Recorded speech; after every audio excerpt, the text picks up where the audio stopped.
Back Kyle Korver was and will be a focal point for the Cleveland defense. After a slow start against Boston with just 2 points in Game 1, he found his range, but another challenge back on Monday. He was held to 3 points, all at the line, 0 for 1 from the field. That's it, and that was a first for him as a Hawk. And Ty Lue said we wanted to make sure we locked into Korver. If we took him out of the game, they would have a tough time scoring. Yeah, but listen, he's open. This is a shot. You got to pull the trigger, and he does. And he didn't knock that one down, but they missed him on a few opportunities.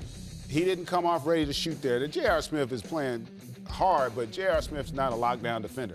You should get opportunities.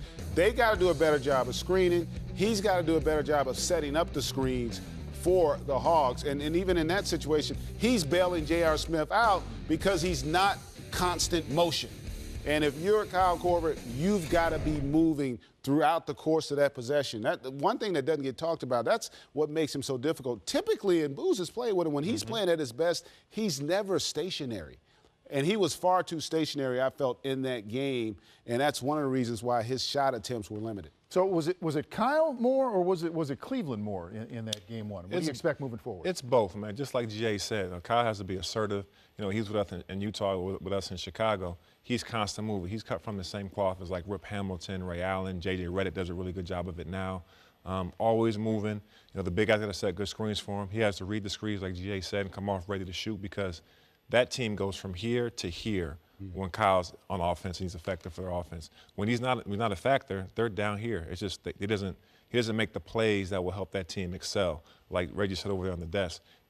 His shots are backbreakers, especially when he goes back-to-back or 3 and 4, 4 threes in a quarter. That kind of thing will break the other team's back. So it's collective. It's both. Kyle has to be more assertive and hunt his shot a little bit without hesitation. And the team, Horford, Millsap have to do a good job of setting good screens and getting them open. Yeah, go ahead, Greg. No, go ahead. No, I was going to say, Reggie, put a finer point on this in terms of how you were saying that Cleveland might be willing to give up something to take away a Kyle Korver. What might they be willing to sacrifice? They're probably willing to sacrifice a few drop-offs here and there, a few pull-ups for everybody else, and one-on-one attacks.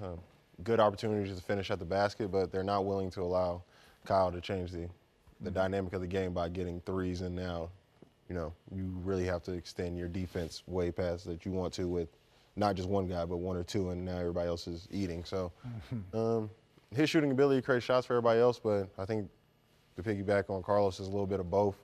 His team, they have to search him out. As Greg said, find him out in transition some more. He has to be willing to get him up and just shoot him, be confident in himself. But Cleveland and JR did a great job of chasing him all game and trying to make him uncomfortable. They did. Now, a couple things he can do. Believe it or not, Kyle Korver, one, he's got to get more physical, okay? And by getting physical, let's go over here. We're going to make you the point guard. Oh, okay. I'm going to play Kyle. You're going to be the screener. Reggie, you're going to guard me. One thing I would like to see him do more, especially with a guy like JR, he's not arm wrestling, right? You didn't see him one time come and give you one of these and swing. Sometimes when I mean get physical, he comes up, he pushes you into the screen. When you fight back over, then he comes right back and gets me. We didn't get any of that. We didn't see that in the game. He wasn't constant motion in that game. And he's got to, again, get more physical. If you get him down on this baseline. Another thing, I want to see him. He oftentimes would run away from the contact, which allows the defender to avoid the screen. So if I come and I just go, he's going to be able to fight through that. But if I get physical as an offensive player with him and I walk him down, Reggie Miller's one of them, I can give him a push there. The ref's not going to call that in the postseason. They're just not going to call that. So he's got to do a better job of getting physical as an offensive player to create those opportunities. The other thing that does, now he's showing you as a teammate, I want the ball. A lot of those possessions, he didn't want the basketball.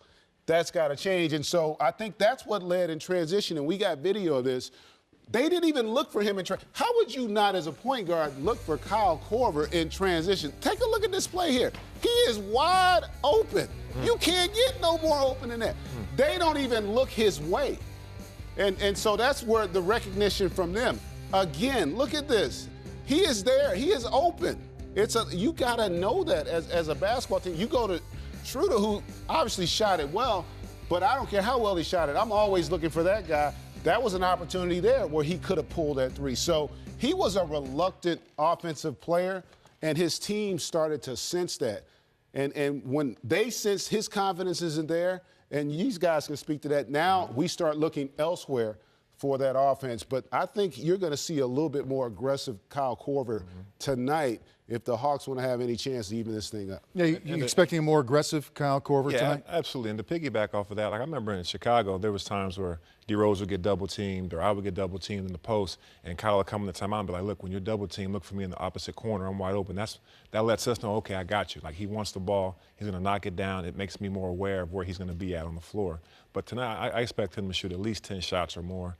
Guys will be looking for him. I expect all those guys to be more aggressive, but especially Kyle. Just taking more shots, Reggie, how does that factor in for Atlanta? And hoping to make, but just being more effective and active offensively for Korver? I think even if the shots go in or don't go in, it just makes him a threat.